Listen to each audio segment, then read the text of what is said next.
de acceso a la justicia en las Américas, tener un juicio justo es un derecho en el continente. De las nuevas estrategias para solucionar conflictos ciudadanos trata la guía de mediación comunitaria publicada por la Facultad de Derecho de la Universidad Alberto Hurtado. El lanzamiento será esta tarde a las 18 horas. Cambia el mundo, Universidad Alberto Hurtado. Después de este mensaje ya hacemos la presentación pertinente de los señores Gonzalo Blumel, director ejecutivo de la Fundación Avanza Chile. ¿Qué tal? ¿Cómo vamos? Hola, buenos días. Bien, gracias. ¿Avanza Chile o no? Avanza siempre. ¿Sí? Sí.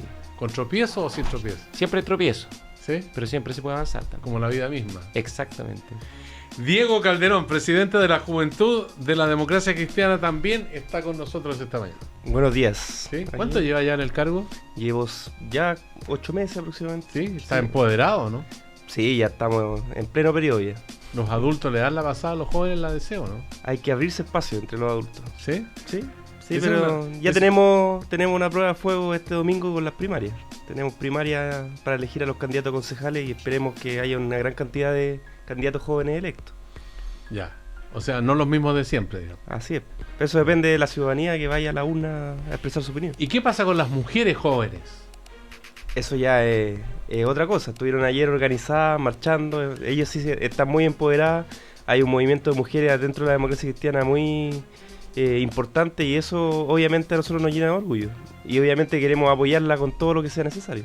Ya, pero ¿qué porcentaje de mujeres van a ser candidatas? No tengo el dato en mano, ¿No? pero sí entiendo que hay muchas más candidatas mujeres en estas elecciones municipales. Y eso se debe también a que, como hay una ley de cuotas el próximo año, los partidos sí se han tomado en serio la necesidad de potenciar liderazgo femenino.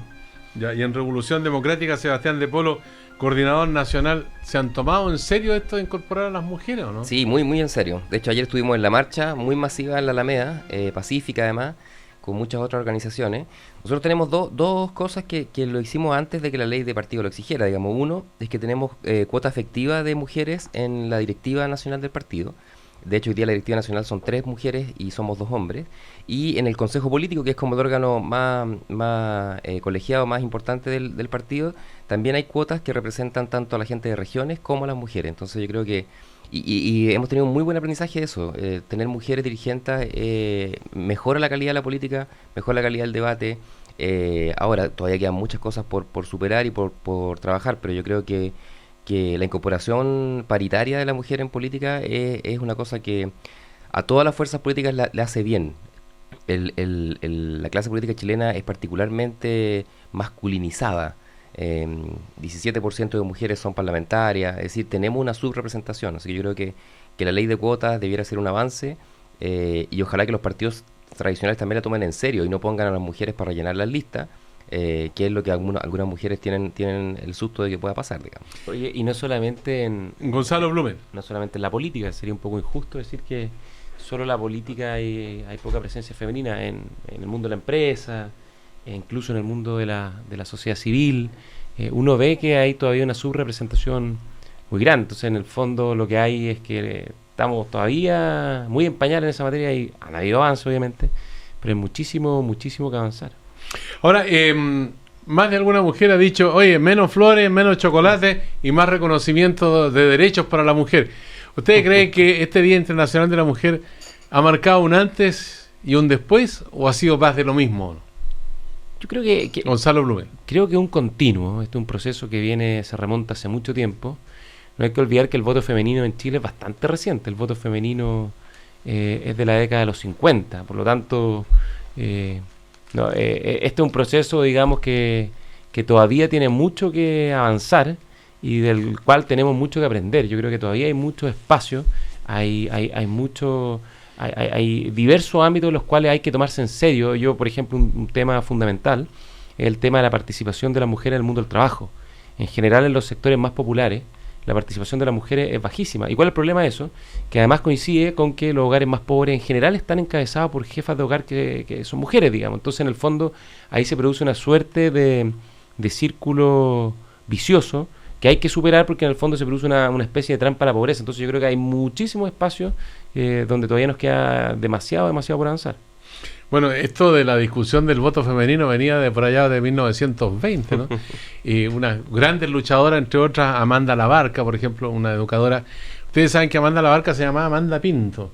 Pero resulta que el padre se oponía a que ella fuera educadora, que estudiara educación superior, y ella vino y se puso Amanda Labarca y excluyó el apellido del padre. También Elena Cafarena es otra de las mujeres también que figura en la historia. Hay otras cuantas que lucharon por conseguir el voto en las elecciones. Bueno, fue una época que también existía el voto censitario, ¿no? Claro. O sea, que votaban supuestamente los elegidos y que de alguna manera esa situación se reprodujo en la dictadura con los senadores designados, ¿no? Tampoco había cédula única, por ejemplo, que era un factor fundamental, digamos, de alteración de los resultados electorales. ¿Sí? Al final, las elecciones democráticas, como las conocemos hoy día, más transparentes, con participación amplia, parte aproximadamente en la elección de Alessandri o en la de Frei Montalvo, o sea, no mucho más atrás. Yo creo que esto es parte, Diego Calderón. Es parte de un proceso. Efectivamente, no va a haber aquí equidad de género de la noche a la mañana. Esto es un proceso en donde han sido las propias mujeres las que han ido rompiendo barreras. Yo no me imagino, si uno estudia la historia del sindicalismo chileno, que hace 30 años pudiese haber una mujer presidiendo la CUT. Pero fue liderazgos como el de María Rosas que fueron abriendo puertas, y eso permite que hoy día Bárbara Figueroa lidera la principal multisindical de Chile. Y creo que lo mismo ocurre con el liderazgo de Michelle Bachelet, que hubo otras mujeres antes que pudieron, asumiendo cargos públicos de la mejor forma, las que permitieron que la gente confiara en que podían elegir una presidenta mujer. Y creo que eso va hablando bien de este movimiento feminista en Chile, de movimiento dentro de los partidos también, de las mujeres organizadas, que va a permitir que mucho más temprano que tarde tengamos obviamente mayores niveles de igualdad. Ahora, Sebastián de Polo, con estos cambios que fueron sustantivos, revolucionarios, con la mujer que empezó a votar en las elecciones municipales recién en 1934, la lucha venía de los años 20, y el 49 recién pudo votar para una elección presidencial y parlamentaria. ¿Qué cambio tendría que venir ahora para decir, oye, este capítulo sí que ha sido importante en la situación de la mujer en Chile? Yo creo que desde el punto de vista político es aumentar la representación en el Congreso. O sea, tener 17% de mujeres, dado que son el 51% de la población, uno hace la matemática simple y claramente ahí hay una subrepresentación. Y eso va a ser muy complejo de lograr. ¿Por qué? Porque los incumbentes, que somos la mayoría hombres, tienen, en cualquier sistema político, tienen la primera preferencia ante el desafiante. Entonces, si los desafiantes son mayoritariamente mujeres, lo más probable es que avancen poco. Yo esperaría que en 2 o 3 elecciones efectivamente pueda haber una mayor representación. Por ejemplo, los países que han implementado ya las cuotas en las elecciones parlamentarios llegan al 30-35% de representación de mujeres en 2 o 3 elecciones. Y yo espero que eso es lo que debiera pasar y eso debería generar un cambio importante. De hecho, cuando las mujeres hacen como bancada común, independiente del sector político del que representan, sobre temas como, no sé, la protección de sus derechos, avance en salud, en derechos sexuales y reproductivos, equidad de ingresos. O sea, Chile tiene muy malos indicadores de equidad de género, muy malos. O sea, las mujeres ganan 30 o 40% menos que el hombre en el mismo cargo, hay una presencia casi nula de mujeres en los directorios de las empresas. Entonces, aquí es un cambio muy, muy importante que hay que ir haciendo. Yo creo que en el punto político va a ser cuando tenga una mayor representación en el Congreso. Ese debiera ser como el objetivo siguiente del punto político. Y lo otro es derecho para las mujeres, porque hay una parte que es como mínima, que es como de condiciones higiénicas que hoy día no hay. Y eso es como violencia, femicidio, digamos, la parte como básica, ¿no? Que la violencia machista sea mucho más condenada socialmente. Acabamos de ver este caso terrible de la mujer colombiana que fue descuartizada por su pareja, digamos. O sea, ese tipo de cuestiones son como muy básicas. Van 9 femicidios este año en Chile, ¿eh? O sea, la violencia machista sigue siendo una cuestión muy, muy profunda. El acoso callejero, muchas cosas que afectan como la dignidad de las mujeres como personas, la dignidad como seres humanos. Pero desde el punto de vista más como de representación, yo creo que lo importante es que accedan a cargos de poder, que además los gobiernos se comprometan, por ejemplo, en cuestiones paritarias. Yo esperaba que este gobierno tuviera, por ejemplo, un gabinete paritario, y no lo ha podido conseguir, y no lo ha podido implementar. Y yo sé que a lo mejor ese puede ser un impulso que tienen como idea, pero en la práctica no pasa. Y los partidos les cuesta, y uno ve reuniones de partidos políticos y somos puros hombres, digamos, ¿no? O la mayoría somos hombres, y yo creo que eso hay que cambiarlo. Ahora, a contrario de eso, yo he escuchado ciertos temores, por ejemplo, a nivel gerencial. Un gerente me dijo un día, Mira, me dijo, yo cuando hablo con una funcionaria, ¿no? Siempre lo hago con la puerta abierta y trato de que exista un tercero en la reunión. Entonces le digo, ¿por qué? No, porque puede haber una acusación de acoso en algún momento determinado, o si viene, por ejemplo, a pedir una mejor remuneración o algún tipo de beneficio, ¿no? Y si eso no es posible porque la empresa no tiene los recursos para hacerlo, puedo ser acusado en algún momento de tratar de pedirle algún canje a la mujer por algún favor de tipo sexual, ¿no? Y yo le daría el beneficio. Entonces, prefiero que haya un tercero en la reunión. ¿De repente puede haber un abuso también en ese sentido o no? ¿Existe esa preocupación? Yo, la Gonzalo verdad, Blumen. me parecería raro. Yo, en general, creo que, por lo menos a mí, mi experiencia me ha tocado poco. Es un tema, sin duda un tema que se ha conversado, pero yo no lo veo muy presente. Al revés, yo siento que todavía está presente la cultura, no sé si del acoso, pero de una cierta predominancia, digamos, de la relación del hombre respecto a las mujeres por los temas físicos, por los temas de imagen, etcétera. Entonces yo creo que ahí yo creo que hay un cambio cultural súper importante. Este tema de los piropos, por ejemplo, que era algo que hace años atrás era algo casi como divertido, parte de la cultura nacional. Hoy día ya, yo no estoy de acuerdo, digamos, pero ya hay algunos que plantean legislar para acotarlo, controlarlo, establecer ciertas sanciones a ese tipo de conducta. Entonces, yo creo que yo estaba, a propósito de la conversación, venía reflexionando que además mi generación, que es un poquito anterior que la de mis compañeros de panel, no mucho, pero un poquito, con Sebastián estamos parecidos. Vamos parecidos. Están Claro. pareados. Pero yo ya siento que en mi generación el cambio cultural es bien grande. En particular, yo lo veo fundamentalmente en lo que son las responsabilidades en el hogar, donde están hoy día completamente equiparadas, digamos, y donde no hay espacios vedados para uno ni para otro, y eso yo encuentro que está bien, digamos, pero yo creo que falta muchísimo. O sea, esto es un proceso que está partiendo, que yo, por ejemplo, recuerdo las generaciones anteriores, mis padres, ni hablar de mi abuelo, y era otro mundo, digamos, era un mundo completamente distinto, donde en el fondo el hombre se sentaba y la mujer atendía, digamos. Hoy día yo creo que no ha cambiado completamente, pero el proceso ya uno nota que, por lo menos socialmente, no es bien visto tener conducta machista. ¿Ustedes vieron alguna vez a sus papás, por ejemplo, poniendo la mesa, lavando platos, planchando ropa, barriendo el patio de la casa? Simbólicamente algunas veces. Ahora, es un poco ¿Cómo, injusto. ¿Cómo eso de Por ejemplo, lavar platos simbólicamente? Para él. O sea, él, por ejemplo, me acuerdo del cumpleaños de mi mamá, decía, ya, yo sirvo el desayuno, yo lavo, hoy día no trabaja. Pero era como un gesto de un día de los 365 días del año. Ahora un poco injusto porque hacía muchas cosas, era muy maestro chasquilla mi papá. Y hacía muchas cosas en la casa. Pero las cosas como tradicionalmente, como que se asocian a la mujer, en general no las hacía mucho, digamos.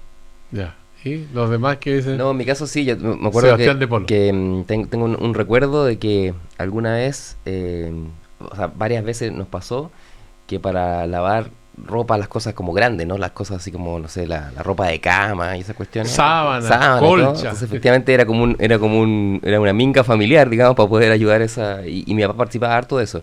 Pero claramente era otro mundo, y otro mundo tenía que ver con la inserción de la mujer en el mundo del trabajo. Yo creo que ese es el punto de cambio. Si bien, como decía Gonzalo, que tiene razón, las mujeres, sobre todo las mujeres más pobres, están menos insertas en el mundo del trabajo, a medida que las mujeres de ingresos medios, de ingresos medios altos, ¿para qué decir las de ingresos altos? Todas participan del mundo del trabajo cada vez más. Entonces hay que administrar la cotidianeidad con roles compartidos, y yo creo que ese es el cambio cultural más difícil para nosotros, para los hombres, digamos. O sea, cómo los hombres primero nos asumimos con una posición más política que sea feminista, y que no hay ningún problema en decirlo, pero además con una práctica consistente con eso en la crianza de los niños. No sé, yo tengo una hija, por ejemplo, entonces la pregunta es cómo estamos criando a esa hija para que se sienta una igual y no se sienta disminuida. Cuestiones muy pequeñas, por ejemplo, no sé, fuimos a comprar unos zapatos de niño, y el zapato que nosotros encontrábamos que era más cómodo y que era era un zapato que estaba en la parte de niños. Entonces la vendedora, le dijimos, vamos a llevar ese zapato, y la vendedora nos dice, pero ese zapato es para niños y usted tiene una niñita. Y era el zapato más cómodo porque era un bototito para el invierno y era lo que necesitábamos nosotros. Es decir, hay un sexismo desde la base, digamos, ¿no? O sea, hubo una polémica con Lego, porque Lego ahora está sacando unos juguetes tipo princesa y eso, y Lego históricamente era como muy muy neutro en la identificación de género. Entonces yo creo que está pasando un cambio cultural que es más fuerte que que la institucionalidad que es capaz como de soportarlo. Y las mujeres están mucho más empoderadas y yo saludo eso, lo celebro y creo que nos va a hacer mejor como país. Ahora, igual hay una cosa que de repente... Gonzalo Blumen. Es anecdótico, pero de repente yo hace poco, por ejemplo, me comentaban de un movimiento para que a los hijos, a los recién nacidos, les compren ropa no de color ni celeste ni rosado. Porque eso los marca. Yo, bueno, quizás eso puede ser mucho. Eso es parte como la tradición y la cultura que tampoco uno, yo creo que las tiene que descartar. Pero llega a ese punto, digamos, hoy día el nivel de atención que hay puesto en esta materia. Oye, respecto a mi papá, una cosa yo creo que fue un poco injusto, porque cuando Sebastián lo mencionó, él hacía una cosa que era bien inteligente, que no era que él lavara los platos, él hacía las tareas de la casa, sino que le exigía a los hijos que cumplieran esos roles, mientras él y mi madre descansaban, que era una forma también inteligente de salir del paso. Ahora, claramente las nuevas generaciones están siendo criadas de manera distinta a las Completamente. Sí, y eso me parece un avance. O sea, es evidente el cambio cultural. Uno ve a sus abuelos y los roles en la casa eran absolutamente delimitados y no había lugar a cosas distintas, y eso se traspasaba, trataba de traspasarse a los hijos también. Las mujeres eran las que hacían las cosas de la casa, los hijos hombres eran los que tenían que trabajar. Sobre todo yo lo conozco porque en mi caso mi familia vivía en el campo, por lo tanto el rol de trabajar la tierra con el rol de estar en la casa era muy delimitado. Eso ha cambiado radicalmente. Hoy día los roles se confunden mucho más, hay mucha más conversación en la casa respecto de esos mismos roles, y sobre todo a la generación como la nuestra eso ha ido cambiando más rápido todavía, y no es hoy día no es ningún pecado y no se mira feo al hombre que al contrario hace todos los roles de la casa, o que después de terminar el almuerzo lava la loza, porque eso que antes podía verse extraño, hoy día se ve con total naturalidad. Ustedes que fueron niños hace poco rato, ¿jugaron alguna vez con muñecas, por ejemplo? ¿O vieron amiguitas jugando con autitos, con camiones y todo eso? Lo que pasa es que yo, cuando era chico, iba al colegio, iba en la tarde, entonces estaba con mi hermana, nos quedábamos solos en la casa en la mañana, y yo le hacía jugar fútbol porque necesitaba un pan. y por contrapartida ella me exigía a cambio, me acuerdo, jugar, no sé si era con tal o no, pero jugar al elástico, que era este típico juego de las niñitas que saltaban y se ponían un elástico. Entonces tuve algún intercambio de juegos, digamos, de los típicamente masculino y femenino, producto de que me quedaba con mi hermana en las mañanas en la casa. Jugaban al luche también. Al luche jugaba mucho, sí. No era fácil, digamos, porque un esfuerzo de coordinación importante. ¿Sí? Ese es un problema para muchos de nosotros los varones. Así es. Oye, yo quiero comentarles que las noticias están que hierven ahora, porque la situación judicial, por ejemplo, de Pablo Longueira, que ha creado una división, digamos, en un sector político importante en Chile Vamos. La Fiscalía lo está investigando por presunto cohecho. El ex candidato presidencial podría emitir una declaración seguramente en las próximas horas. También está la situación de Carlos Ominami, que fue senador de la República, que está en la justicia en este momento. Pero en el caso, vamos a tener luego información con Mario Rosende desde tribunales, pero el caso de Pablo Longueira, que estalló a raíz de una publicación que hizo Ciper Chile, donde la afirmación principal dice que el cambio clave de la ley de royalty minero que benefició a Sokimich salió del computador de Contese, y prácticamente la ley lleva la misma redacción que le dio Contese. El presidente de la UDI llamó a Longueira a dar una explicación pública por la relación con Sokimich. El fiscal del caso Sokimich ha dicho que hay 100.000 correos y se nos puede pasar algo. El senador Osandón de Renovación Nacional, en relación con Longueira, ha dicho si la UDI no toma medidas, RN debe evaluar si sigue en Chile Vamos. O sea, está preconizando ahí una ruptura en la derecha. ¿Cómo ven ustedes esta situación? Comentamos lo de Pablo Longueira primero y después vamos a ver qué nos dicen desde la justicia. ¿Quién quiere abrir los fuegos en este capítulo? Sebastián de Polo, Diego Calderón, Gonzalo Blumen están con nosotros esta mañana en el primer café, una nueva mañana en Cooperativa. Yo creo que en este caso Diego Calderón, que se ha revelado, hay 3 pasos o 3 etapas en donde se demuestra cómo el poder económico, en este caso una empresa, Sokimich, logró permear en toda la institucionalidad política de nuestro país. Porque primero está el caso de Longueira, en que él recibe un correo electrónico, envía el proyecto o la indicación tal como finalmente queda en el proyecto de ley, se la envía al gobierno.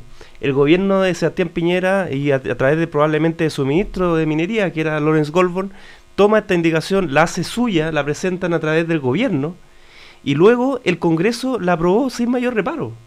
O sea, el Senado aprobó prácticamente por unanimidad esta ley, con la excepción del voto de Mariano Ruiz-Esquide. Por lo tanto, aquí lo que hizo la empresa fue lo que ella quería, transformarlo en ley con la venia prácticamente de toda la institucionalidad política. Y eso es un tema gravísimo y que exige la mayor de las condenas por todos los actores políticos que se supone que creen que eso es una situación que no puede seguir ocurriendo. Y creo que eso es lo que falta y uno sigue esperando respecto, y por eso se genera esta polémica respecto de Chile Vamos, porque en el caso de Noboa él es condenado por la justicia y sigue siendo militante con plenos derechos de la UDI. Sigue sin estar suspendido, sin estar expulsado, sigue siendo militante de pleno derecho, quizá además manteniéndole todos los honores que le han dado durante su historia. Y así, hoy el debate en Chile Vamos es si se debe tener una postura firme respecto a Longueira o simplemente nuevamente tener la doctrina de llamar a la justicia que actúe y a que las instituciones sigan funcionando. Y el problema es que aquí hay un problema, aquí hay un tema no solamente de cohecho, sino también un tema ético que requiere, insisto, de la mayor de las condenas de todos los actores políticos. No estoy diciendo que esto solamente sea responsabilidad de la UDI, de Longueira, son los principales responsables sin duda, pero también del resto de los actores por haber dejado pasar una situación como esta en el Congreso. Sebastián de Polo, ¿qué te parece esta? O sea, yo encuentro que es inaceptable y que la clase política y la élite en general en Chile no tiene ningún nivel de conciencia o no toma conciencia de la gravedad de la crisis en la que estamos. Esto es solo como viene como a ratificar una sospecha que yo creo que mucha gente tiene. Y la sospecha que tiene es que los empresarios, al financiar, o muchos empresarios, al financiar a los políticos, lo que hacen es comprar legislación favorable a sus intereses. Aquí tenemos una prueba que es flagrante. O sea, un ex senador de la República, ex ministro de Estado, ex candidato presidencial, está siendo investigado por cohecho. Entonces hay que también como ver la magnitud de las cosas que están pasando, porque una cosa es el financiamiento ilegal de las campañas, otra cosa es haber recibido fondos para votar de determinada manera, que es lo que pasó con Jaime Orpiz, digamos, ¿no? Que él renunció finalmente a la UDI. Pero esto es ya cohecho, que de punto de vista penal es mucho más grave. Entonces yo creo que aquí hay si el debate no lo tomamos en serio, es muy probable que la gente deje de confiar absolutamente en la política. Y eso es un desastre para la democracia. O sea, yo estoy muy preocupado por cuánta gente va a ir a votar en las elecciones municipales. Es probable que vaya menos del 30% a votar. Y si va poca gente a votar, van a ganar los mismos de siempre. Y van a sentir que no hay ninguna sensación de juicio político o de castigo, porque la gente va a decir, bueno, ¿para qué? Da lo mismo por quién voto. Y eso es un problema para nuestra democracia. Entonces yo creo que aquí hay que tomar mucho más en serio, que como está haciendo, el nivel de la crisis en la que estamos. Y lo de Longueira yo creo que es absolutamente impresentable. Y lo que la UDI además está haciendo, yo creo que es lo peor que puede hacer. A lo mejor para ellos es su estrategia defensiva, digamos, ¿no? Pero aquí hay un comportamiento ético que tienen que sancionar. Aquí los tribunales supremos de los partidos debieran ser capaces de alejar a la gente, pedir, o sea, ser más proactivos. Si no, efectivamente la gente dice, mira, no pasa nada. En Chile los delitos además tributarios y de plata tienen penas, sanciones bajas en general. Entonces también no queda la sensación de daño y de reparo a la sociedad. Entonces yo creo que es puro daño y hay gente muy influyente, comentaristas, columnistas, que nos dicen todos los domingos, si Chile no es un país corrupto, no le pongamos tanto color, aquí hay una exacerbación y hay como un juicio público. O sea, José Miguel Insulza salió diciendo que Longueira era un hombre de Estado. Ernesto Tone, que es penalista también de este Primer Café, yo lo escuché el lunes diciendo como que aquí no hay ningún problema. Aquí estamos en la crisis política más importante desde el año 90. Si no partimos de ese diagnóstico, es muy difícil encontrar las soluciones adecuadas al nivel de la crisis en la que estamos. Yo creo que lo de Longueira es brutal. Ahora, si Longueira no congela la militancia o renuncia a la UDI, Gonzalo Blumel, ¿eso podría marcar el comienzo de una crisis más profunda en el Chile Vamos? No, yo creo que en esto primero, como dicen, calma y tiza, hay que conocer los antecedentes. El presidente de la UDI ayer lo dijo con mucha claridad. Yo discrepo un poquito con Sebastián respecto a que yo por lo menos siento que se está empezando a mirar esto de una manera un poco distinta. El presidente de la UDI ayer lo dijo. El principal responsable y el que tiene que dar una explicación es el mismo Pablo Longueira o su representante, quienes lo defienden, digamos. Y yo creo que en el fondo la cosa va un poco por ahí. Acá hay antecedentes extremadamente delicados que se han conocido. Y yo creo que las personas involucradas son, como dice el presidente de la UDI, se lo dijo claramente, lo dijo sin ninguna ambigüedad. También lo dijo José Antonio Cast, que hoy día es el que ha manifestado interés por ser precandidato a la presidencia en la próxima elección presidencial. Planteó el mismo punto, que en el fondo es el mismo involucrado quien tiene que dar una explicación, y además la justicia tiene que hacer su trabajo, y eso es bien importante. Yo creo que el fiscal lo ha dicho, se están revisando los antecedentes, se están investigando, y en la medida que se conozcan vamos a ir conociéndolos, pero yo creo que efectivamente tiene que haber una mirada política respecto a cuál es la valoración que se hace de este momento. Lo que sí yo creo que es importante también, porque esto ha pasado un poco colado, el proyecto que se discute a propósito de este tema es el proyecto que incrementó el royalty. El royalty, ustedes saben, se creó en el gobierno de Ricardo Lagos, fue muy discutido en su momento, y durante el gobierno anterior lo que se hizo fue enviar un proyecto de ley, por el mes de mayo, junio, para financiar la reconstrucción del 27F, que requería aproximadamente 8.000 millones de dólares, y se incorporó un artículo que establecía un alza a los impuestos del royalty para las grandes mineras. Esto fue rechazado en su momento en la Cámara y en el Senado, y lo que el gobierno en su momento comprometió entonces fue enviar un segundo proyecto, y este es el que se está discutiendo, digamos, este segundo proyecto que ingresó, si no me equivoco, a fin de agosto, comienzo de septiembre del 2010, y que básicamente lo que hacía era aumentar la tasa del royalty, los impuestos que pagan las mineras, durante un periodo específico para financiar la reconstrucción. Este proyecto se estima que recaudó el orden de 1.000 millones de dólares, o sea, fue un aumento de impuestos bastante importante. Y lo que se discute puntualmente es un artículo que se habría incorporado, que es el que establece la invariabilidad, en particular para mineras nacionales, porque para el caso de las empresas extranjeras, eso tenía que incorporarse sí o sí, porque no estaban obligadas, digamos, porque ellos ya tenían un estatuto de invariabilidad tributaria. Es el artículo 4º transitorio de la ley, ¿no? Exactamente. Sí, así es. Y lo que es relevante también, esto yo lo quiero poner en contexto porque es importante para entender bien el fondo, es que esto ya venía presente en el primer proyecto que se rechazó. De hecho, esa fue una de las motivaciones por las cuales se rechazó esos artículos que venían en el primer proyecto de ley de financiamiento de la reconstrucción, y se reincorporó. O sea, no es algo que se inventó, digamos, en el segundo proyecto, venía el primer proyecto, y los antecedentes que entrega CIPER hay que cotejarlo, no se conoce todavía el detalle de esta minuta que se habría enviado de Soquimicha a Pablo Longueira. Es que la redacción se ajustó y quedó, digamos, de una forma distinta a la que venía originalmente. Claro, pero y cuando Sandón dice, si la UDI no toma medidas, RN debe evaluar si sigue en Chile Vamos. Yo preguntaba eso, si podría haber una crisis más profunda, porque ahí está. Yo creo que es una situación complicada. Yo creo que es una estrategia, además de Renovación Nacional, también de marcar sus diferencias, y yo creo que la UDI tiene que, digamos, analizar este punto y tomar sus decisiones. Pero yo insisto, el mismo presidente de partido y el diputado Cast, que hoy día se manifiesta su interés por ser precandidato y candidato a la presidencia por parte del partido, han dicho que el mismo involucrado tiene que dar las explicaciones. Y yo creo que eso es central. Yo no comparto que esto sea exclusivamente una responsabilidad de Pablo Longueira. Diego Calderón. Él era senador del partido, fue presidente antes, pero era senador del partido cuando esto ocurre. Cuando los ciudadanos van y concurren a una elección, ellos eligen entre los candidatos de las listas que los partidos le presentan. Por lo tanto, lo que hace o no hace un senador no solamente es responsabilidad del senador, también lo es el partido que ofrece esa candidatura o ese liderazgo a la ciudadanía para que lo represente. Por lo tanto, el partido no puede quedarse en cada caso individual a decir, no, bueno, la persona que lo hizo responderá y él tendrá que dar las explicaciones. Ellos también tienen que hacerse responsables respecto de los liderazgos que ofrecen a la ciudadanía. Y no solamente eso, después de haber ocurrido este hecho, obviamente no era de público conocimiento, pero Pablo Longueira fue el candidato presidencial de la alianza, de los partidos que conforman hoy día Chile Vamos. Por lo tanto, hay una responsabilidad política mayor. Podríamos haber tenido hoy un presidente de la República que haya estado cooptado por una empresa minera. Y eso me parece de la mayor gravedad, y creo que si no somos capaces de ver esa gravedad, no estamos entendiendo la crisis política que, como decía Sebastián, es la más importante desde el regreso a la democracia. Señores, Gonzalo Blumel, Diego Calderón, Sebastián de Polo, llegó el momento de un reposo, pero para otro café, el segundo. Perdería hasta un 40% de tu bono. Aprovecha los beneficios tributarios del APB e inviértelo en Principal Financial Group, número 1 en APB en Chile y líder global en inversiones y pensiones. Decídete y duerme tranquilo.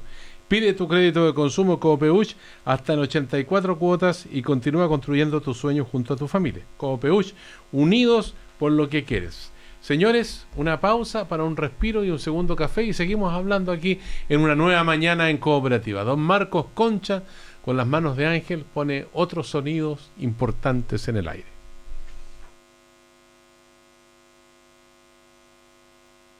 Trabajo social, políticas de bienestar, intervención social y socioeducativa, metodologías de investigación, políticas sociales, son algunas de las áreas en que la Universidad Alberto Hurtado imparte sus programas de posgrado y educación continua. Departamento de Trabajo Social, Universidad Alberto Hurtado.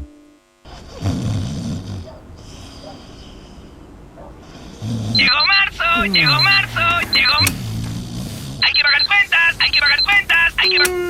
Este mes con Coopeuch sueña más liviano. Pide tu crédito de consumo Coopeuch hasta en 84 cuotas y continúa construyendo tus sueños junto a tu familia para que marzo sea mucho más relajado. Infórmate en coopeuch.cl o llamando al 600-200-1200. Coopeuch, unidos por lo que quieres. 51 ovejas, 52 ovejas, Diego, 53 ovejas. Quiero dormir. ¿Ah? Silencio. Ya, 54 ovejas. Diego, 55. invierte el bono principal y duérmete tranquilo. ¿Perderías hasta un 40% de tu bono? Este año inviértelo en Principal y aprovecha los importantes beneficios tributarios del APB. Ahora dormirás tranquilo. Principal Financial Group, número 1 en APB en Chile y líder global en inversiones y pensiones. Total de activos incluye activos de Cuprum, AFP, Asociación de Fondos Mutuos y Superintendencia de Pensiones. Diciembre 2015. No te asombres. Soledad Pastoruti, La Sole en concierto. Vuelve La Sole, la más grande expresión femenina del folclore argentino.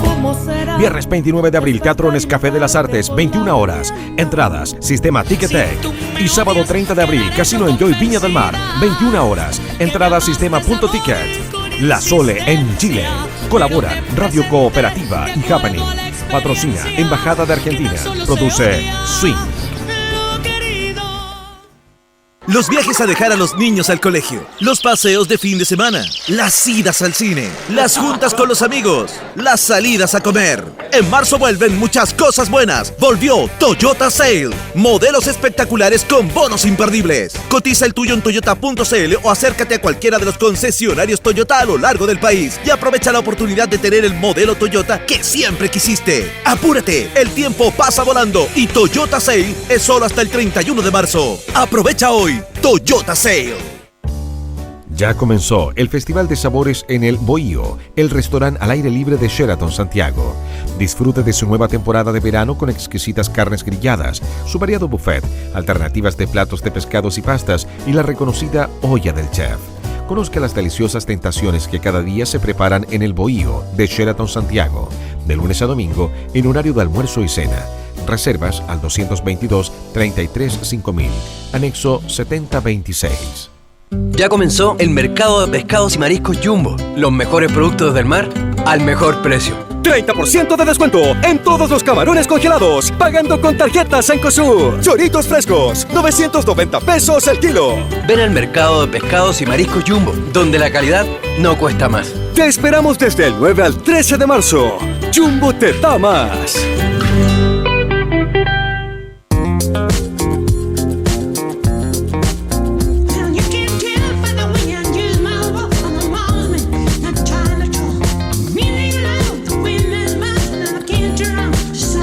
Loto presenta Jubilazo, 1 millón mensual para los mejores 20 años de tu vida.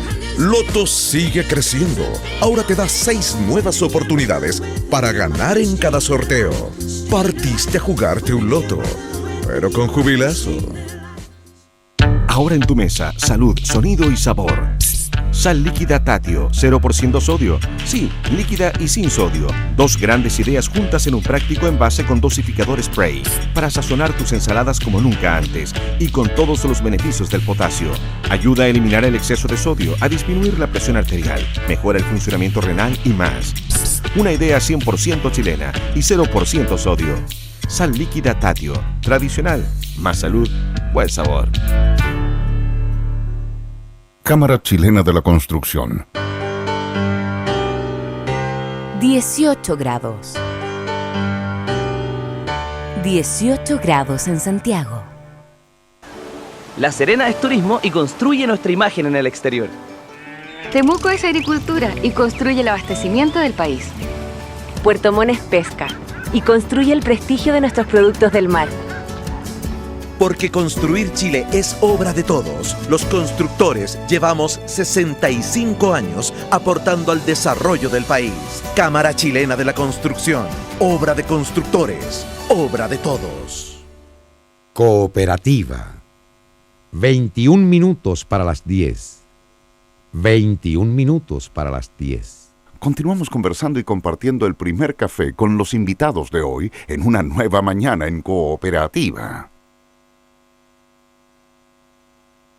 De vuelta en el primer café, una nueva mañana en Cooperativa con los señores Gonzalo Blumel, Diego Calderón y Sebastián de Polo.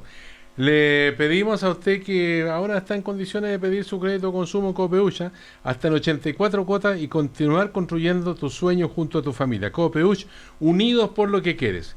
¿Perderías hasta un 40% de tu bono? Aprovecha los beneficios tributarios del APB e inviértelo en Principal Financial Group, número 1 en APB en Chile y líder global en inversiones y pensiones. Decídete y duerme tranquilo. Yo quiero contarle a los señores Blumel, Calderón y de Polo que el viernes la Biblioteca del Congreso Nacional de Chile va a presentar un trabajo de varios profesionales de distintas disciplinas que dan cuenta de la vida republicana, la convicción política y doctrinaria de Patricio Elwin Azócar.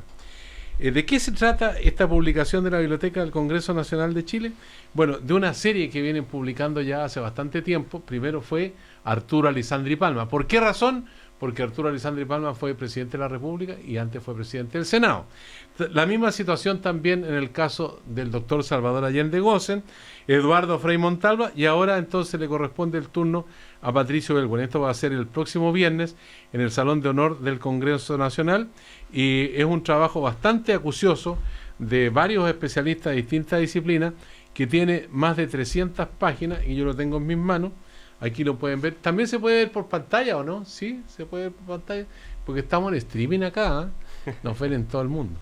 Y a los señores Gonzalo Blumel, Diego Calderón, Sebastián de Polo también los ven.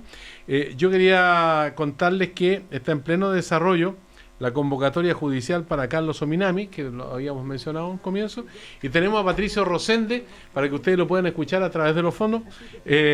Mario Rosende, ya, Patricio fue funcionario de gobierno, subsecretario en alguna administración. Y está en el 27F. En el 27F, ya. Mario Rosende, tú en el aire.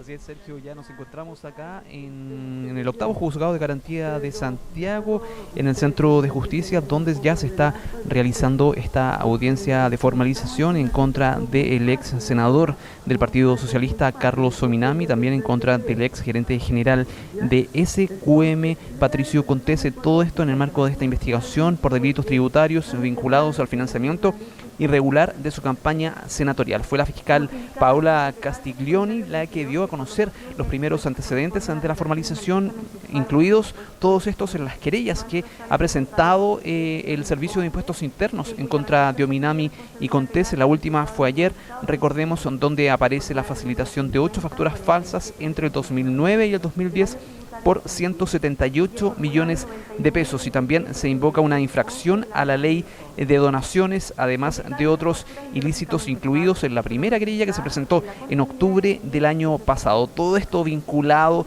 a los pagos que recibió el ex tesorero del Partido Socialista, Milton Lee, pagos que recibió por parte de SQM por los trabajos de imprenta que hizo para la campaña parlamentaria a senador de Ominami durante el 2009. Ominami llegó un poquito antes de que comenzara esta audiencia, dijo estar bastante tranquilo y que iba a demostrar su inocencia. Escuchemos lo que dijo a la entrada del Centro de Justicia.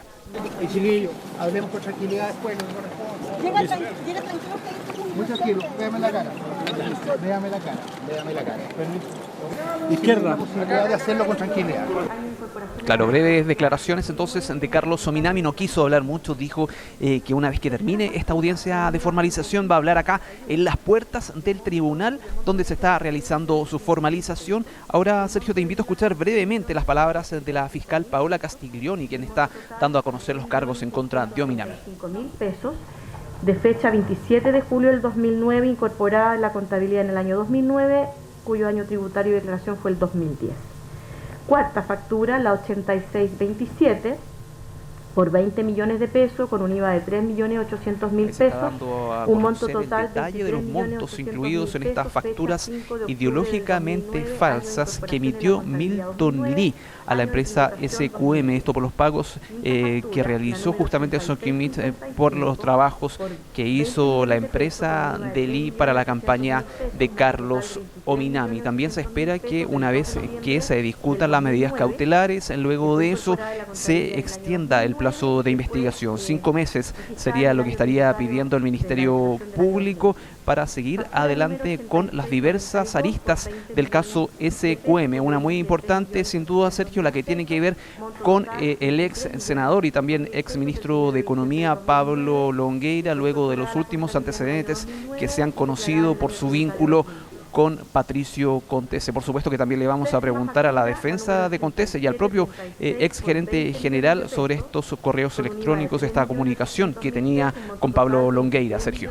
Bien, Mario Rosende, quedamos a la espera de tus noticias con respecto a la formalización del ex senador de la República, Carlos Ominami. Después vendrá la de Patricio Contese, ingeniero forestal, empresario chileno, expresidente ejecutivo de Codelco Chile. También fue gerente general de la Sociedad Química y Minera de Chile. Además se desempeñó en el royalty minero en Chile, en una situación que ya se ha especificado. Así que tienen la palabra ahora nuestros panelistas, mientras Mario Rosende sigue trabajando ahí recogiendo los principales datos que forman parte de esta formalización. Gonzalo Blumen, Diego Calderón, Sebastián de Polo. ¿Quién quiere abrir los fuegos en este capítulo? ¿Ah? Diego, mira, Sebastián. Yo insisto con los psiquiatras le llaman conciencia de enfermedad, ¿no? O sea, si aquí no hay conciencia de enfermedad, el inicio de cualquier cura para cualquier problema es tener conciencia de la enfermedad en la que uno está. Y con Sokimich pasa algo muy, muy profundo. Sokimich montó una estrategia de cooptación del poder político. Y esa estrategia fue transversal. Y entonces no darnos cuenta de eso y tratar de negarlo y decir que faltan cosas. O sea, Sokimich tuvo que reconocer, no tengo seguro la cifra, pero son cerca de millones de dólares de decir que en servicios que no le habían prestado. Muchos millones de dólares, porque sus accionistas ya estaban perdiendo valor.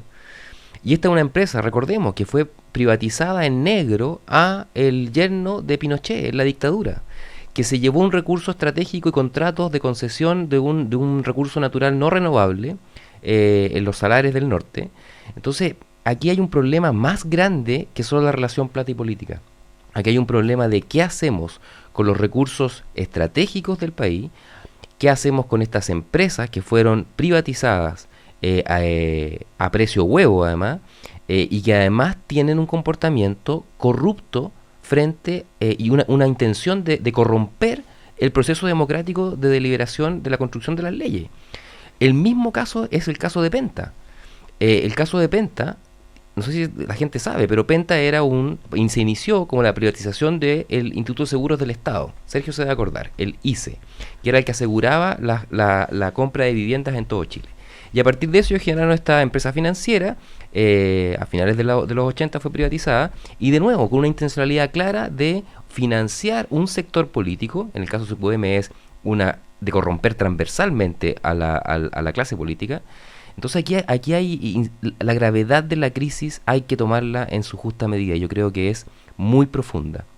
Y si yo creo que nos vamos por grupo económico, hay denuncias al BCI, hay denuncias a Corpesca, hay denuncias al grupo Angelini. O sea, en realidad, si no somos capaces de reconocer la gravedad de la crisis, yo creo que vamos a ver este desfile de gente por los tribunales y la gente va a dejar de ir a votar y va a dejar de creer en la política. Y eso le hace mal al país. Yo tengo una mirada un poco distinta a lo que dice Sebastián. Gonzalo Blumen. Más que nada por otra cosa, porque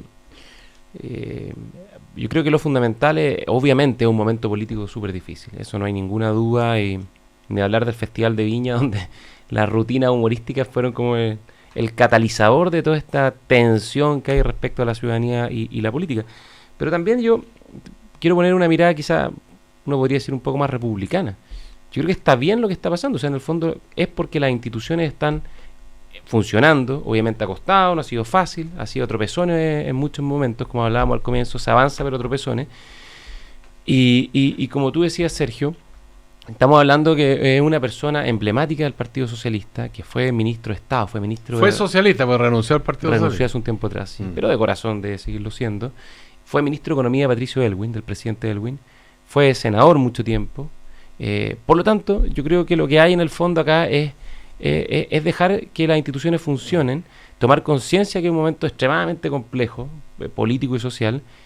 Yo creo que se han venido haciendo esfuerzos por generar cambio. Hoy día tenemos una nueva ley de financiamiento de la política, tenemos un nuevo marco regulatorio para los partidos políticos, hay un montón de proyectos adicionales que se están discutiendo, y yo creo que le hace bien a la democracia, no que pasen estas cosas, pero que se resuelvan a través de los canales institucionales, porque en el fondo esa es la única garantía que nosotros tenemos como democracia, digamos, de que no caigamos en los populismos y que la gente en definitiva no termine alejándose completamente de los asuntos públicos, que son de la máxima importancia. Entonces, yo te doy el punto de que la situación es extremadamente difícil, pero yo en el fondo, como dije al comienzo, calmitiza. También hay que respetar, esta es una cuestión que hoy día es lo más impopular decirla, pero el principio de la presunción de inocencia. Esto es un juicio, se está formalizando, Carlos Minami, que las instituciones funcionen, que la Fiscalía investigue, que se muestren todos los antecedentes, que haya un escrutinio público y que en definitiva de una u otra manera todas estas prácticas que tú estás señalando se vayan depurando y sobre todo se vayan cambiando las prácticas institucionales y los marcos regulatorios para en el fondo tener un sistema más transparente y que garantice, digamos, un mejor funcionamiento del poder político, digamos, que cumpla la función fundamental para la cual está diseñado, que es representar los intereses de los ciudadanos. Diego Calderón. Sí, lo que pasa es que el problema y dónde está el meollo de esta crisis es una crisis de confianza generalizada a la ciudadanía en las instituciones. Y lo que estamos viendo ahora además es que las instituciones que debían funcionar, las instituciones republicanas, no funcionaban como debían funcionar o como aparentaban que funcionaban. Y por lo tanto, hoy uno puede decir, bueno, que las instituciones funcionen y ahora la Fiscalía investigue y estamos todos de acuerdo con eso. El problema es que de esa forma no vamos a recuperar la confianza de la ciudadanía, porque la ciudadanía tiene legítima desconfianza respecto de esas instituciones. Y el problema también es que, como decía Sebastián antes, las penas son muy bajas, probablemente en este como en otros casos se van a seguir llegando a acuerdos, por lo tanto va a haber una sensación de impunidad que va a estar muy presente. Por eso yo creo que no solamente hay que dejar que las instituciones funcionen, sino también asumir como partidos políticos, como ojalá como ambas cámaras del Congreso, ojalá como gobierno, una actitud mucho más firme respecto a estos casos y generar, como decía Sebastián, también esa conciencia de enfermedad que creo que es necesaria, porque hasta hace pocos meses y uno ve respecto a algunas declaraciones, ni siquiera meses, semanas, habían algunos que trataban a Longueira de estadista. Entonces yo digo, ahí no hay conciencia de enfermedad. Ahí dicen, bueno, esto era legal, esto era parte de lo que siempre se hacía, por lo tanto no generemos mayor repercusión de estos hechos. Yo creo que eso hay que ser muy claro en rechazarlo. Y por otra parte, no solamente respecto de lo público, sino también de lo privado, o ya más allá de que los límites estén un poco difusos. En el caso de Sokimich, yo creo que a esta altura Sokimich se transformó en un peligro para la sociedad y un peligro para la democracia, porque fue una empresa que estableció como modelo de negocio la cooptación del poder político, y no solamente porque fueran meros mecenas, sino también porque entendían de que invirtiendo de esta forma en que lo hacían, generaban rentabilidad para su propio negocio. Y creo que eso que ocurre en Sokimich, y que puede que se revele que ocurre con otras empresas, es algo que tiene que ser revelado y ojalá así sea, para que podamos saber qué es lo que efectivamente ocurrió y que nuevamente, si logramos sanear un poco esta política que está tan en crisis, en pocos años después no aparezcan nuevos casos y sigamos en este remolino, en esta increíble forma en que las cosas se van sabiendo de a poco, lo que ha pasado en los últimos 5 años, que es el margen que se está investigando. Ahora, antes ni sabemos qué. Cuando se habla de las penas, uno ve casos, por ejemplo, seguramente ustedes se enteraron de un empresario brasileño condenado a 19 años de cárcel. Se trata de Marcelo Odebrecht, que fue presidente de la mayor constructora de América Latina, ¿no? Y los datos que se entregan a través de las informaciones que hemos informado esta mañana también en el diario Cooperativa hablan de 30 millones de dólares ¿no? Con una situación de corrupción que dice relación con la empresa Petrobras, la empresa brasileña más importante de Brasil, yo diría en términos, digamos, de dimensión de empresa, una de las más grandes de América Latina. El juez federal Sergio Moro declaró culpable a este empresario por el pago de más de $30 millones en sobornos a funcionarios de Petrobras a cambio de obtener contratos de influencia. Entonces uno cuando ve esas cantidades, por ejemplo, cuando hablan de $30 millones y llega a la conclusión que son 21.000 millones de pesos chilenos, y resulta que tenemos acá el caso de AC Inversiones, o Inversion, escrito en catalán, que significa, digamos, una cantidad muy superior hasta este momento que ha determinado la Policía de Investigaciones. Están hablando de 67.000 millones de pesos. O sea, 67.000 millones de pesos que podrían formar parte de los ilícitos cometidos contra esta otra cantidad de 21.000 millones de pesos, el equivalente en pesos chilenos, y una pena de 19 años de cárcel. Y acá esa situación de 19 años de cárcel o de 5 o 10 años de cárcel es muy difícil que se dé, ¿o no? No, es que depende, acá hay que ir yo no soy ingeniero, Gonzalo Blumen. No soy abogado, ni mucho menos penalista. Pero ¿cuál es la sensación que te queda como ciudadano? Yo leí la noticia en la mañana y me causó una buena impresión lo que pasó en Brasil, digamos, y lo que pasa en Estados Unidos también, que en el fondo es el país donde la economía de mercado es más abierta, digamos, y donde más se promueve, y el que se sale de la fila y el que rompe las reglas, el caso emblemático es Bernard Madoff, que fue condenado a 200 años de cárcel, 100 y tantos años de cárcel. Por lo tanto, yo simpatizo un poco con esa mirada en el sentido de que en el fondo, si nosotros promovemos una economía abierta, una economía libre, una economía competitiva, quienes burlan esas normas, quienes burlan esas reglas, tienen que recibir sanciones altísimas, porque en el fondo, además de la estafa y el daño a las personas, hay un daño a la fe pública, a la institucionalidad, al sistema en general. Por lo tanto, yo creo que en ese sentido hay un punto. En el caso de hacer inversiones o como se pronuncie, yo creo que ahí hay una alta probabilidad de que las penas sean muy altas. El caso anterior, o los casos anteriores conocidos, el otro día veía las noticias de la famosa francesa Los Quesitos. Entiendo que los chilenos que fueron condenados a cerca de 10 años de cárcel y cumplieron creo que 5 o algo más en prisión.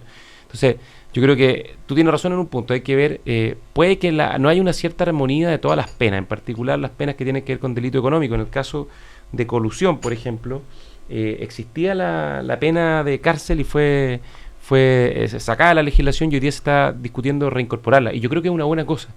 Yo creo que en el fondo las señales que tiene la institucionalidad penal tienen que apuntar, digamos, a confiar en la acción y la libertad de las personas, pero en la medida que uno en el fondo rompe la regla y se sale de la fila, tiene que caer una pena que yo creo que sea lo suficientemente disuasiva para que no hayan aventureros, estafadores como estos personajes que hemos conocido en estos días, que son capaces de estafar a tanta gente en forma tan masiva y quizás de una forma tan cruel, porque en el fondo operan en una suerte de mercado informal donde está fundamentalmente gente de clase media que pone lo que son los ahorros de toda su vida en manos de estos especuladores y los terminan perdiendo de la noche a la mañana sin más. Ahora, el sistema en general en términos globales, digamos, el modelo económico que tenemos, ha incentivado, digamos, la aspiración de ganar mucho en el corto tiempo, es lo que yo le escuchaba de alguien. También se ha hablado de la codicia, de esa actitud de ambición, de tener más, de cambiarse de barrio, tener un auto todos los años del modelo que corresponda, que le gusta, o es parte de la ficción nomás de lo que se dice. O sea, yo creo que claramente Sebastián de Polo. Desde la dictadura para acá, y no tiene que ver tanto con la dictadura, sino con el modelo económico que la dictadura impuso, se generó un individualismo y una ambición económica como posición de estatus, y la gente, en el fondo, mucha gente toma decisiones equivocadas, uno porque no tiene información, pero otro además porque ambiciona cuestiones que están de manera desmedida o no dimensiona el esfuerzo que hay que hacer para eso. Entonces supone que esta cuestión como fácil, o sea, la rentabilidad que tenía esto era absurda. Si uno lo pone la plata, no sé, en el banco, dan 0,6. 10 veces menos. 10 veces, o sea, cualquier racionalidad que uno le meta a esto, uno dice, bueno, aquí hay gato encerrado, digamos, ¿no? Porque ¿cómo es posible que si un banco o cualquier institución financiera me ofrece un retorno de 0,6 y esto me ofrece un retorno del 6%? O sea, ¿qué significa esto? Entonces yo creo que sí hay una ambición desmedida, que es un modelo que incentiva demasiado el consumo, cree que tener cosas es lo importante como posición y no sé, tener buenas redes, tener buen capital social, tener buenas comunidades que te soporten. Y hay un individualismo extremo y unas ganas de ganar mucha plata haciendo pasadas, haciendo cortadas en el camino. Y yo creo que ese modelo nos ha hecho daño como sociedad.